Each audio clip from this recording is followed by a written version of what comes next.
ನಮಸ್ಕಾರ ಸ್ನೇಹಿತರೆ, ನಮ್ಮ ನಂಬಿಕೆಗೆ ಸ್ವಾಗತ ಸುಸ್ವಾಗತ. ಸ್ನೇಹಿತರೆ, ಜ್ಯೋತಿಷ್ಯ ಶಾಸ್ತ್ರದಲ್ಲಿ 9 ಗ್ರಹಗಳ ಪೈಕಿ ಅತ್ಯಂತ ಶುಭ ಗ್ರಹ ಎಂದು ಕರೆಯಲ್ಪಡುವ ಗ್ರಹವೇ ಶುಕ್ರ. ಪ್ರೀತಿ, ಐಶ್ವರ್ಯ, ಹಣ, ರಾಜಕೀಯ ಪ್ರಭಾವ, ಕಲಾ ಪ್ರತಿಭೆ, ವೈಭವ, ವಾಹನ, ಮನೆ, ಅಧಿಕಾರ ಹೀಗೆ ಇದೆಲ್ಲದಕ್ಕೂ ಕಾರಣನೇ ಶುಕ್ರ ಎನ್ನುವುದು ಜ್ಯೋತಿಷ್ಯ ಗ್ರಂಥಗಳ ಉಲ್ಲೇಖ. ಹಲವರು ನನಗೆ ಈಗ ಶುಕ್ರ ದಶೆ ನಡೆಯುತ್ತಿದೆ, ಅದಕ್ಕೆ ಜೀವನ ಬದಲಾಗಿದೆ ಎಂದು ನಂಬ್ತಾರೆ. ಮತ್ತೆ ಕೆಲವರು ಇದು ಕೇವಲ ನಂಬಿಕೆ ಎನ್ನುತ್ತಾರೆ. ಹಾಗಾದ್ರೆ ನಿಜಕ್ಕೂ ಶುಕ್ರ ದಶೆ ಎಂದರೇನು? ಅದು 20 ವರ್ಷ ಏಕೆ ಇರುತ್ತೆ? ರಾಜಕೀಯ ನಾಯಕರ ಯಶಸ್ಸಿನೊಂದಿಗೆ ಇದಕ್ಕೆ ಸಂಬಂಧವಿದೆಯಾ? 2026ರಲ್ಲಿ ಇದರ ಪರಿಣಾಮ ಹೇಗಿರಬಹುದು? ಇದೆಲ್ಲದರ ಕುರಿತಾಗಿ ಸಂಪೂರ್ಣ ಮಾಹಿತಿಯನ್ನ ಈ ಸಂಚಿಕೆಯಲ್ಲಿ ಹೇಳ್ತಾ ಹೋಗ್ತೀನಿ. ಅದಕ್ಕೂ ಮುನ್ನ ನಮ್ಮ ನಂಬಿಕೆಗೆ ನಿಮ್ಮ ಬೆಂಬಲವಿರಲಿ. ಎಲ್ಲಾ ವಿಧದ ತ್ವಚೆಯ ಸಮಸ್ಯೆಗಳಿಗೆ ಧೀಮಹಿ ಪ್ರಾಡಕ್ಟ್ ರಾಮಬಾಣದಂತೆ ಕೆಲಸ ಮಾಡುತ್ತೆ. ಕೇವಲ 3 ದಿನದಲ್ಲೇ ವ್ಯತ್ಯಾಸ ನೋಡ್ತೀರಾ. ಯಾವುದೇ ಅಡ್ಡ ಪರಿಣಾಮಗಳಿಲ್ಲ.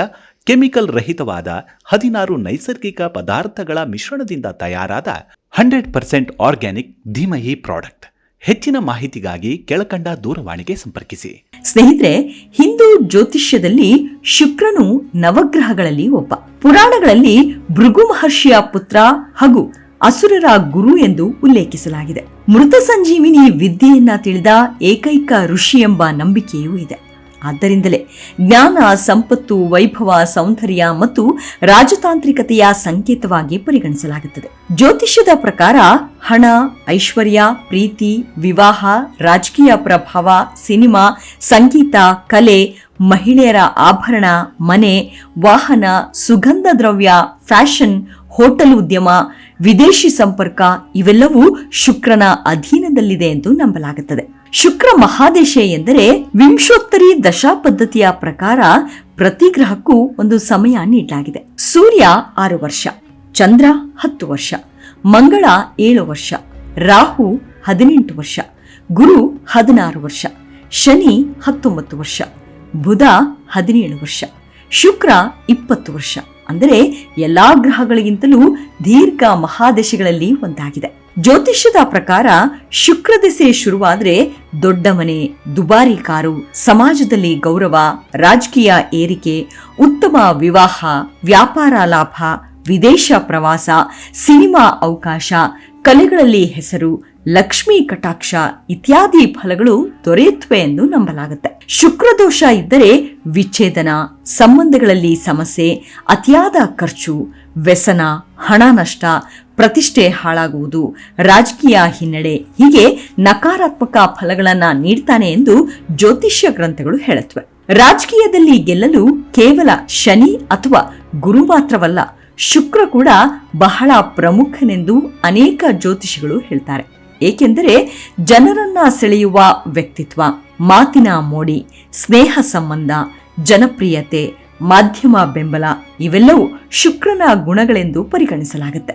ಶುಕ್ರ ಬಲವಾಗಿದ್ದರೆ ನಾಯಕನಲ್ಲಿ ಕಾಣುವ ಗುಣಗಳು ಜನರನ್ನ ಸೆಳೆಯುವ ಭಾಷಣ, ನಗುಮುಖ, ಸೌಮ್ಯ ವರ್ತನೆ, ರಾಜತಾಂತ್ರಿಕ ನಡೆ, ವಿರೋಧಿಗಳೊಂದಿಗೆ ಹೊಂದಾಣಿಕೆ, ಜನಪ್ರಿಯ ಇಮೇಜ್, ಚುನಾವಣಾ ಯಶಸ್ಸು ಇಂಥ ಗುಣಗಳಿರುತ್ತವೆ. ಶುಕ್ರ ದಿಶೆಯಲ್ಲಿ ರಾಜಕಾರಣಿಗಳು ಗೆಲ್ತಾರ ಅಂದ್ರೆ ಇದಕ್ಕೆ ನೇರ ಉತ್ತರ ಇಲ್ಲ. ಏಕೆಂದರೆ ಜ್ಯೋತಿಷ್ಯದಲ್ಲಿಯೇ ಒಂದು ದಶೆ ಮಾತ್ರ ಸಾಕಾಗುವುದಿಲ್ಲ. ಅದರ ಜೊತೆಗೆ ಲಗ್ನ, ಯೋಗ, ಅಂತರ್ದಶೆ, ಗೋಚಾರ ಶನಿ, ಗುರು ಎಲ್ಲವೂ ಒಟ್ಟಾಗಿ ಪರಿಶೀಲಿಸಲಾಗುತ್ತದೆ. ಹಲವಾರು ಜ್ಯೋತಿಷಿಗಳು ಕೆಲವು ಪ್ರಮುಖ ನಾಯಕರ ಯಶಸ್ಸನ್ನು ಶುಕ್ರನ ಬಲ ಅಥವಾ ಶುಕ್ರ ಮಹಾದಶೆಯೊಂದಿಗೆ ಸಂಬಂಧಿಸುತ್ತಾರೆ. ಸಿನಿಮಾ ಕ್ಷೇತ್ರದಲ್ಲಿ ಜ್ಯೋತಿಷಿಗಳು ಹೇಳುವಂತೆ ಶುಕ್ರ ಬಲವಾಗಿರುವವರು ನಟ, ನಟಿ, ಗಾಯಕ, ಸಂಗೀತ ನಿರ್ದೇಶಕ, ಚಿತ್ರ ನಿರ್ಮಾಪಕ, ಫ್ಯಾಷನ್ ಡಿಸೈನರ್, ಕಲಾವಿದರಾಗುವ ಸಾಧ್ಯತೆ ಹೆಚ್ಚಿರುತ್ತೆ. ವ್ಯಾಪಾರದಲ್ಲಿ ಶುಕ್ರ ಬಲವಾಗಿದ್ದರೆ jewellery, cosmetics, hotel, real estate, cinema, ಐಷಾರಾಮಿ ವಸ್ತುಗಳು, ಫ್ಯಾಷನ್, ಇಂಟೀರಿಯರ್ ಡಿಸೈನ್ ಕ್ಷೇತ್ರಗಳಲ್ಲಿ ಲಾಭವಾಗುತ್ತದೆ ಎಂದು ನಂಬಲಾಗುತ್ತದೆ. ಜ್ಯೋತಿಷ್ಯ ಲೆಕ್ಕಾಚಾರಗಳ ಪ್ರಕಾರ 2026ರಲ್ಲಿ ಶುಕ್ರನು ವಿವಿಧ ರಾಶಿಗಳಲ್ಲಿ ಗೋಚಾರ ಮಾಡ್ತಾ ಪ್ರೀತಿ, ಹಣಕಾಸು, ವಿವಾಹ, ಉದ್ಯೋಗ, ವ್ಯಾಪಾರ ಮತ್ತು ಜೀವನ ಶೈಲಿಗೆ ಸಂಬಂಧಿಸಿದ ವಿಷಯಗಳಲ್ಲಿ ಪರಿಣಾಮ ಉಂಟು ಮಾಡಬಹುದು ಎಂದು ಹಲವಾರು ಜ್ಯೋತಿಷ್ಯ ಮೂಲಗಳು ಹೇಳುತ್ತವೆ. ಆದರೆ ಈ ಫಲಿತಾಂಶಗಳು ಪ್ರತಿಯೊಬ್ಬರ ಜನ್ಮ ಕುಂಡಲಿಯ ಮೇಲೆ ಅವಲಂಬಿತವಾಗಿದ್ದು ಎಲ್ಲರಿಗೂ ಒಂದೇ ರೀತಿಯ ಪರಿಣಾಮ ಉಂಟಾಗುತ್ತದೆ ಎಂದು ಹೇಳಲಾಗುವುದಿಲ್ಲ. ಜ್ಯೋತಿಷಿಗಳ ಅಭಿಪ್ರಾಯದಂತೆ 2026ರಲ್ಲಿ ಗಮನ ಸೆಳೆಯುವ ವಿಷಯಗಳು ವೈಭವ ಮತ್ತು ಐಷಾರಾಮಿ ವಸ್ತುಗಳ ಮೇಲಿನ ಆಸಕ್ತಿ ಹೆಚ್ಚಾಗಬಹುದು. ಮದುವೆ, ಸಂಬಂಧಗಳು ಮತ್ತು ಪಾಲುದಾರಿಕೆಗಳಿಗೆ ಹೆಚ್ಚಿನ ಮಹತ್ವ ಸಿಗಬಹುದು. ಕಲೆ, ಮನರಂಜನೆ, ಫ್ಯಾಷನ್ ಮತ್ತು ಸೌಂದರ್ಯ ಉದ್ಯಮಗಳಿಗೆ ಅನುಕೂಲಕರ ಅವಧಿ ಎಂದು ಕೆಲವರು ಪರಿಗಣಿಸುತ್ತಾರೆ. ಹೂಡಿಕೆ ಮತ್ತು ಖರ್ಚಿನ ವಿಷಯದಲ್ಲಿ ಸಮತೋಲನ ಅಗತ್ಯ ಎಂದು ಸಲಹೆ ನೀಡಲಾಗುತ್ತದೆ. ಶುಕ್ರನನ್ನ ಬಲಪಡಿಸಲು ಹೇಳಲಾಗುವ ಪರಿಹಾರಗಳು ಜ್ಯೋತಿಷ್ಯ ಸಂಪ್ರದಾಯದ ಪ್ರಕಾರ ಶುಕ್ರವಾರ ಲಕ್ಷ್ಮೀ ಪೂಜೆ, ಮಹಿಳೆಯರಿಗೆ ಗೌರವ, ಬಿಳಿ ಬಟ್ಟೆ ಅಥವಾ ಸಿಹಿ ಪದಾರ್ಥಗಳ ದಾನ, ಶುಚಿತ್ವ ಕಾಪಾಡುವುದು, ಶುಕ್ರ ಮಂತ್ರ ಜಪ ಮಾಡಬೇಕು ಎಂಬ ಸಲಹೆ ನೀಡುತ್ತವೆ. ಶುಕ್ರದಶೆ ಎನ್ನುವುದು ವೇದ ಜ್ಯೋತಿಷ್ಯದ ಪ್ರಮುಖ ಪರಿಕಲ್ಪನೆ. ಇದು ಸಂಪತ್ತು, ಪ್ರೀತಿ, ಸೌಂದರ್ಯ, ಕಲೆ, ವೈಭವ ಮತ್ತು ಸಂಬಂಧಗಳೊಂದಿಗೆ ಸಂಬಂಧಿಸಿದೆ ಎಂದು ಪರಂಪರೆಯ ಜ್ಯೋತಿಷ್ಯ ಹೇಳುತ್ತದೆ.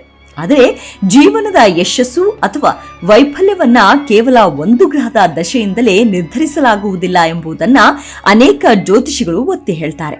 ಜ್ಯೋತಿಷ್ಯ ವಲಯಗಳಲ್ಲಿ 2026ರನ್ನು ಶುಕ್ರನ ದೃಷ್ಟಿಯಿಂದ ಗಮನಿಸುವಂತಹ ವರ್ಷವೆಂದು ಪರಿಗಣಿಸಲಾಗುತ್ತದೆ. ಇಂದಿನ ಯುಗದಲ್ಲಿ ಜನಪ್ರಿಯತೆ ಎಂದರೆ ಕೇವಲ ರಾಜಕೀಯವಲ್ಲ. ಒಬ್ಬ ಯೂಟ್ಯೂಬರ್, ಒಬ್ಬ ಇನ್ಫ್ಲೂಯೆನ್ಸರ್, ಒಬ್ಬ ನಟ, ಒಬ್ಬ ಗಾಯಕ, ಒಬ್ಬ ಉದ್ಯಮಿ ಇವರ ಜೀವನದಲ್ಲೂ ಜನಪ್ರಿಯತೆ ಪ್ರಮುಖ ಪಾತ್ರ ವಹಿಸುತ್ತದೆ. ಆ ಕಾರಣದಿಂದ ಶುಕ್ರನ ಪ್ರಭಾವವನ್ನ ಇಂದಿನ ಡಿಜಿಟಲ್ ಯುಗದಲ್ಲಿ ಇನ್ನಷ್ಟು ಮಹತ್ವದಿಂದ ನೋಡಲಾಗುತ್ತಿದೆ. ಆದರೆ ಪ್ರತಿಯೊಂದು ನಾಣ್ಯಕ್ಕೂ 2 ಮುಖಗಳಿವೆ. ಶುಕ್ರ ಬಲವಾಗಿದ್ದರೆ ಐಶ್ವರ್ಯ ದೊರೆಯಬಹುದು. ಆದರೆ ಅದೇ ಸಮಯದಲ್ಲಿ ಅತಿಯಾದ ವೈಭವದ ಆಸೆ, ಅನಗತ್ಯ ಖರ್ಚು, ಅಹಂಕಾರ ಮತ್ತು ವ್ಯಸನಗಳ ಅಪಾಯವೂ ಹೆಚ್ಚಬಹುದು. ಇತಿಹಾಸದಲ್ಲಿ ಅನೇಕ ಸಾಮ್ರಾಜ್ಯಗಳು ಹಣದ ಕೊರತೆಯಿಂದಲ್ಲ, ಅತಿಯಾದ ವೈಭವದಿಂದ ಕುಸಿದಿವೆ ಎಂಬ ಉದಾಹರಣೆಗಳನ್ನ ನಾವು ನೋಡಿದ್ದೇವೆ. ಇದೇ ಕಾರಣಕ್ಕೆ ಜ್ಯೋತಿಷಿಗಳು ಶುಕ್ರನನ್ನ ಆಶೀರ್ವಾದ ಮಾಡುವವನು, ಪರೀಕ್ಷೆ ಕೊಡುವವನು ಎಂದು ವರ್ಣಿಸುತ್ತಾರೆ.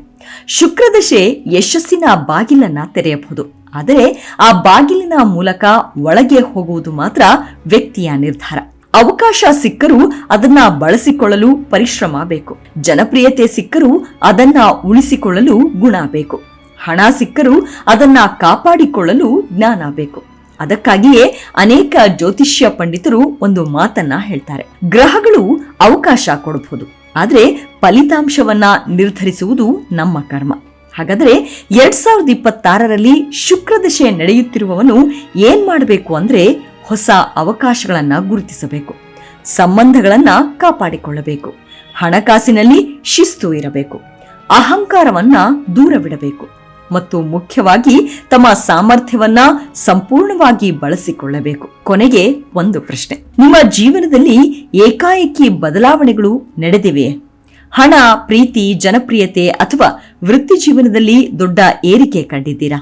ಅದು ಶುಕ್ರದಶೆಯ ಪ್ರಭಾವವೇ ಅಥವಾ ನಿಮ್ಮ ಪರಿಶ್ರಮದ ಫಲವೇ? ಈ ಪ್ರಶ್ನೆಗೆ ಉತ್ತರವನ್ನ ನೀವು ಸ್ವತಃ ಹುಡುಕಬೇಕು. ಏಕೆಂದರೆ ಜ್ಯೋತಿಷ್ಯ ಒಂದು ನಂಬಿಕೆ, ಆದರೆ ಯಶಸ್ಸು ಮಾತ್ರ ನಿಮ್ಮ ಕೈಯಲ್ಲಿದೆ. ಇವಿಷ್ಟು ಶುಕ್ರದಶೆಯ ಕುರಿತಾದ ಸಣ್ಣದಾದ ಮಾಹಿತಿ. ಮುಂದಿನ ಸಂಚಿಕೆಯಲ್ಲಿ ಮತ್ತೆ ಸಿಗೋಣ. ಅಲ್ಲಿಯವರೆಗೂ ನಿಮ್ಮ ಆರೋಗ್ಯದ ಕಡೆ ಗಮನವಿರಲಿ. Take care. ನಮಸ್ಕಾರ.